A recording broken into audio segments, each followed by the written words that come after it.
My name is Emily Carter, and there's a secret lodged deep inside me that I will carry for the rest of my life. It's one of those secrets you can never speak out loud, not to friends, not to a spouse, not even to a therapist. It's the kind of secret that lives in the shadows of your memory, haunting you when you're alone at night. It has to do with my father, Daniel Carter, and with a truth that turned my entire world upside down. Growing up in a quiet suburban neighborhood in Ohio, I thought I had a fairly ordinary life. My dad was a high school history teacher, the kind of man who wore glasses perched at the tip of his nose and carried around old leather books as if they were treasures. My mom, Karen, worked at a local clinic as a nurse, full of kindness and patience. To the outside world, we were the picture of a normal family. My dad would mow the lawn on Saturdays, Mom would bake on Sundays, and I'd spend most of my time studying, playing soccer, or hanging out with my best friend Sarah from next door. But families are rarely what they seem from the outside. Behind the painted shutters and trimmed lawns, there are cracks you don't see until they split open wide enough to swallow you whole. It all began when I was 17. That was the year I started noticing the distance between my parents. Mom was always working late shifts at the clinic, and when she was home, she seemed tired, distracted. Dad, meanwhile, became quieter than usual, spending long hours in the garage with the door shut. Sometimes I caught him staring out the window, lost in thought. I didn't know then what I know now, that their marriage was unraveling thread by thread. One summer night, I walked into the kitchen for a glass of water. The clock above the stove read midnight, and the house was silent except for the hum of the refrigerator. As I poured the water, I heard hushed voices in the living room. Curiosity got the better of me, so I tiptoed closer. My dad's voice was low, heavy with emotion. "I don't know how much longer I can keep this up," he whispered. I froze, expecting to hear my mom respond, but the voice that came back wasn't hers. It was softer, unfamiliar. My heart jumped. Who was in our house at midnight with my father? That was the night I stumbled upon the truth. My father was sitting on the couch with another woman. She was younger than my mom, maybe in her 30s, with dark hair pulled into a messy bun. They weren't doing anything inappropriate in that moment, just talking quietly, but the intimacy between them was undeniable. The way his hand brushed hers, the way their eyes locked, it was something I had never seen between my parents in years. I backed away silently, my hands trembling, the glass of water still in my hand. I didn't want to hear more, but at the same time, my ears strained to catch every word. He was confiding in her, telling her things I had never heard him say to my mom.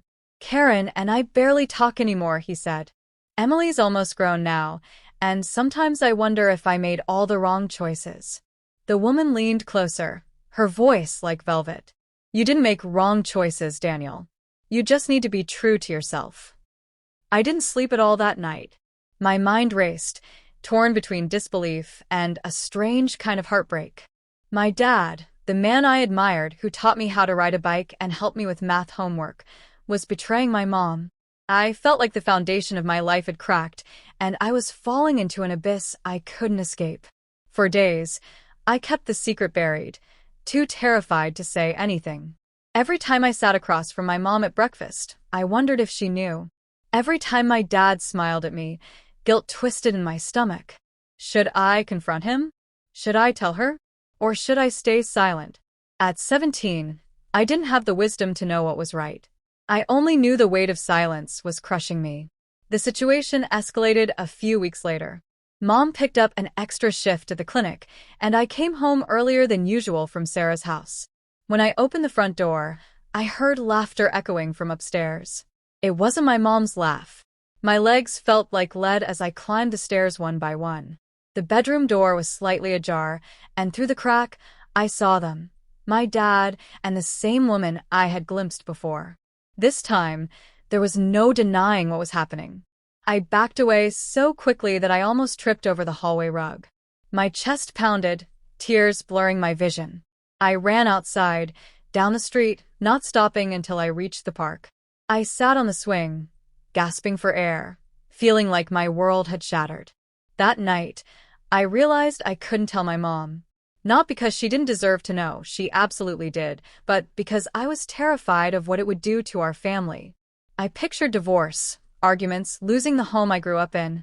I pictured my mom's heartbreak, my dad's shame, and me caught in the middle. I wasn't ready for that storm. So I made the decision that still haunts me to this day. I kept my father's secret. But keeping a secret like that changes you. It seeps into your bones, twists your perception of love, and plants seeds of doubt in every relationship you ever have. Whenever I looked at my dad, I saw not just the man who raised me, but also the man who lied. Whenever I looked at my mom, I felt guilty, as if I were betraying her too, by staying silent.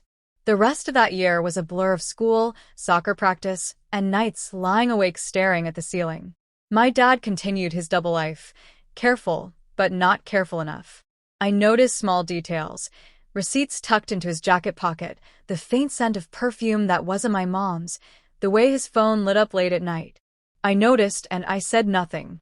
I graduated high school with honors, smiling for pictures in my cap and gown, but inside I was carrying the weight of a truth too heavy for my shoulders. My parents stood on either side of me in the photos, smiling as if nothing was wrong.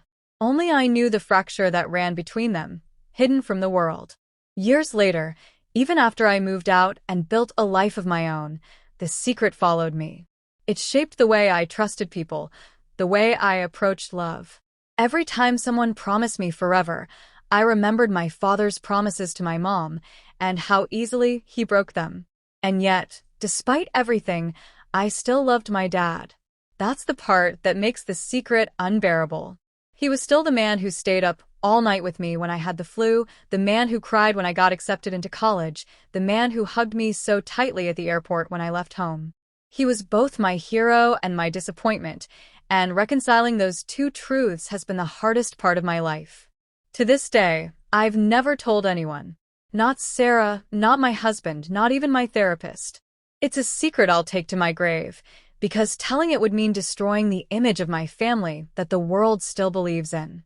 Some truths are too heavy to speak aloud, so they live forever in silence. And that silence is my burden to carry.